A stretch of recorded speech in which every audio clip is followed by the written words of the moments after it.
Hello नमस्कार, स्वागत है आप सबका आपके अपने उत्कर्ष यूट्यूब चैनल पर। राजस्थान भर्ती नियमों में बड़ा बदलाव। जी हाँ, 4 जून 2026 मतलब आज की बात करूँ, राजस्थान सरकार के कार्मिक विभाग ने भर्ती नियमों में बड़ा बदलाव किया है। मतलब अब कहा गया कि अब किसी भी भर्ती में चयनित अभ्यर्थी की मुख्य सूची की अब ये जो मेन लिस्ट आएगी उसके अंदर आने के बाद में यदि 1 साल के अंदर वो पद को छोड़ देता है या वो किसी कारणों से पद खाली हो जाता है या इस्तीफा दे देता है या उसके 1 साल के अंदर उसकी मृत्यु हो जाती है, मतलब किसी कारण से वो पद रिक्त हो जाता है, तो उस पद के वर्ग के अनुसार उसकी वेटिंग लिस्ट से भरा जाएगा। मतलब होता क्या था कि बेसिकली यहाँ पे कहा गया कि आज रिजल्ट आ गया और रिजल्ट आने के बाद में अगले 1 साल तक आपके रिजल्ट आया, उसके बाद ज्वाइनिंग दे दी गई है और ज्वाइनिंग दे दी गई उसके बाद में अगले 1 साल तक यदि किसी कारणवश से उस एग्जाम से रिलेटेड कोई पद खाली होता है, किसी के त्याग पत्र देने से, किसी का कोई वो कहीं और चला गया, कोई मृत्यु हो गई, कुछ भी हुआ होगा, उसकी स्थिति में चाहे 6 महीने बाद, 7 महीने बाद, 8 महीने के बाद, तो ऐसी स्थिति में 8 महीने के बाद उस पद को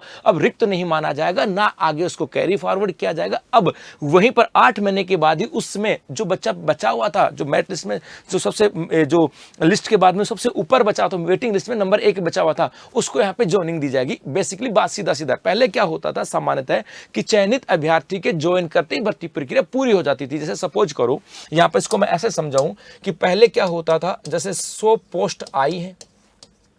100 पोस्ट आ गई, उन 100 पोस्ट आने के बाद में उसका रिजल्ट आता था, रिजल्ट के आने के बाद ज्वाइन हो गए, सब ज्वाइनिंग होगी और कितने की 100 कैंडिडेट ज्वाइन कर लिए, कैंडिडेटों ने ज्वाइन कर लिया, ये कहानी है। तो जैसे 100 कैंडिडेट ज्वाइन कर लेते थे और बाद में इस भर्ती प्रक्रिया को पूरा मान लिया जाता और बाद में यदि किसी कारणवश इन 100 कैंडिडेट में से कोई भी या तो कोई त्याग पत्र दे देता या कोई दूसरी नौकरी लगने के बाद छोड़ जाता या किसी की मृत्यु हो जाती और यहां पर यदि कोई पोस्ट खाली होती तो उसको इधर काउंट नहीं करते थे, जो खाली होती उसे रिक्त ही मान लिया जाता था और नई भर्ती का इंतजार करना पड़ता था, अर्थात अब नहीं होता था। लेकिन अब कहा कि ऐसा नहीं होगा, रिजल्ट आया, ज्वाइन कर लिया, 100 कैंडिडेट थे, सपोज करो 100 पोस्ट के लिए 1000 बच्चे थे, 1000 बच्चे थे और उन 1000 बच्चों ने एग्जाम दी, तो 100 ने ज्वाइन कर लिया। इन 1000 में से 900 बच्चे होंगे, जो 900 बच्चे थे जो वेटिंग कर रहे थे, इन 900 में से भाई इनकी भी 900 की भी तो रैंक होगी,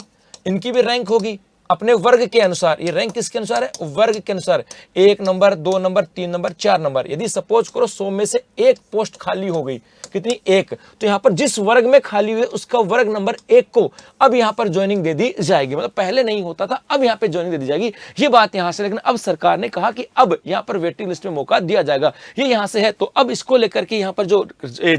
एक प्रेस नोट जारी किया गया, हम उसकी बात करते हैं। मतलब वो मैंने आपको समझाया। बेसिकली ये प्रेस नोट में कहा गया था कि किसी पद पर अंतिम रूप से चयनित अभ्यर्थियों की मूल सूची की अभिस्तावना प्रेषित करने की तिथि से, मूल सूची आने मतलब मेन मेरिट लिस्ट आने की स्थिति से है 1 वर्ष के भीतर सेवा का परित्याग कर दे, मृत्यु हो जाए या पदच्युति होने की स्थिति में उस पद के वर्ग अनुसार प्रतीक्षा सूची के अभ्यर्थियों को चयन किया जाने के संबंध में यहां से आते हैं। मतलब कहा गया कि भैया अब 1 साल तक वेटिंग लिस्ट आएगी, सीधा सीधा आप इतना याद रखो। ध्यान रखें, 1 वर्ष की गणना ज्वाइनिंग डेट से नहीं बल्कि मेन लिस्ट की डेट से होगी। मतलब जिस दिन रिजल्ट आएगा उस दिन से होगा। अब वो ज्वाइन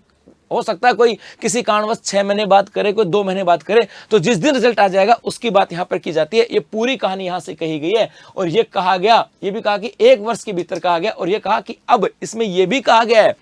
यह भी कहा गया कि जो पहले हो चुका है, पूर्व में जारी परिपत्रों के माध्यम से निर्देशित किया गया था कि किसी रिक्त पद के ऊपर ऐसा नहीं होगा, लेकिन अब कर दिया गया। और यहां पर यह भी कहा गया कि अतः सभी नियुक्ति प्राधिकारियों को निर्देशित किया था कि आगे से आरक्षित सूची का परिवर्तन उक्त निर्देशों के अनुसार सुनिश्चित करें, किंतु ऐसे प्रकरण जो उक्त स्पष्टीकरण से पूर्व निश्चित हो चुके हैं पुनः नहीं खोला जाएगा। अर्थात ये नियम आज से ही लागू है। ये नियम से आज से लागू का मतलब है इससे पहले जितनी भी एग्जाम हो चुके हैं उन एग्जामों के अंदर 1 वर्ष की वेटिंग लिस्ट नहीं होगा। चाहे इससे पहले जो भी एग्जाम लगी हो, चाहे आरएस लगी हो, एसआई लगी हो, 4th ग्रेड लगी हो, 3rd ग्रेड लगी हो, पटवार लगी हो, वीडियो लगाओ, पुलिस कांस्टेबल लगाओ, किसी भी एग्जाम लग चुकी होंगी, आगे अब इसे नहीं होगा। मैं इससे पहले नहीं होगा, आज के बाद अब आगे जो एग्जाम होंगी, सपोज करो आगे एग्जाम मतलब सेकंड आपकी 1st ग्रेड की एग्जाम हो रही है, जो अब एग्जाम लगेंगी, है ना, 2nd ग्रेड की एग्जाम हो सकता है, हो सकता है 1st ग्रेड की एग्जाम वो काउंट नहीं करें क्योंकि इसमें कुछ एग्जाम लग चुके हैं और कुछ में नहीं लगी हैं। भाई फर्स्ट ग्रेड में हो सकता है, लेकिन आगे सेकंड ग्रेड की एग्जाम लगेंगी,